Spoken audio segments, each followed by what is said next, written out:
د 15 شعبان برکات په حدیثو کې راغلي دي، فضایل راغلي دي، د دې متعلق ډیر حدیث راغلي دي. بعضې وایي چې دا حدیث چې دی نو ضعیف دی. نو یو الله خو زمونږ د محدثینو په نیز باندې فضایلو کې ضعیف حدیث چې دی نو هغه قبولم دی او هغې باندې عملم کېدی شي.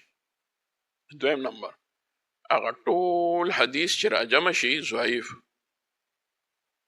نو هغه د ټولو حدیثو حاصل د اصول حدیث په نیز باندې هغه چې دی نو تقویت ورکوي دی حدیثو له.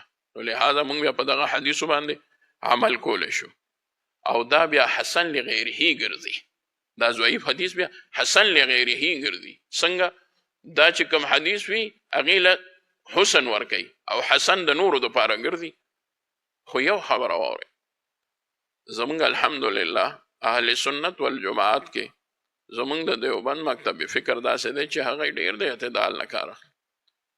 نو د دې باره کې د شعبان د 15 باره کې هیڅ قسم د اجتماعي اعمالو روایت نشته، منقول نه دی. د دې د وجې مونږ دقیله بالکل ترجیح نه ورکوو، احتراس دې کوو، نه اعلان خو خود نه کوو، خو داسې هم نه کوو چې یو بل ته وویلی شي چې هلته به جمع، بلکې کوشش کوو چې د هغه جمع نه ځان بچ کو.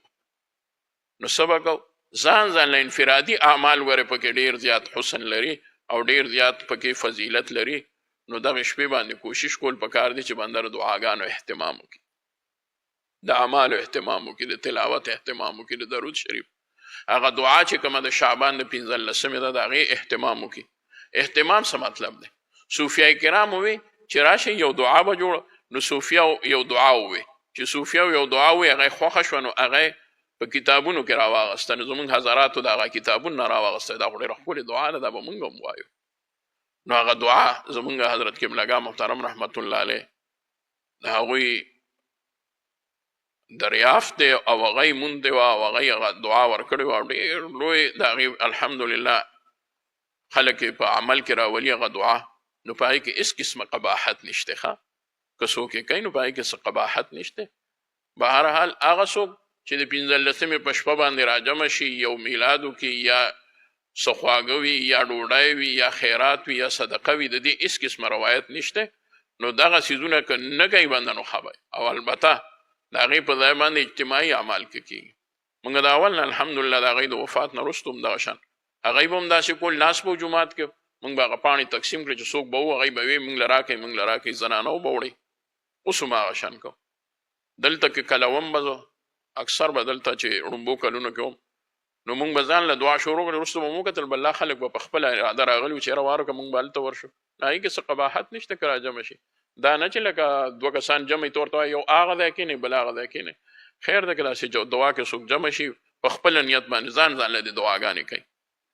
موږ پکې یو څو ځله په سفر کې دیر کې یو ځای بل ځای هغوی طالبان راجمع کړل.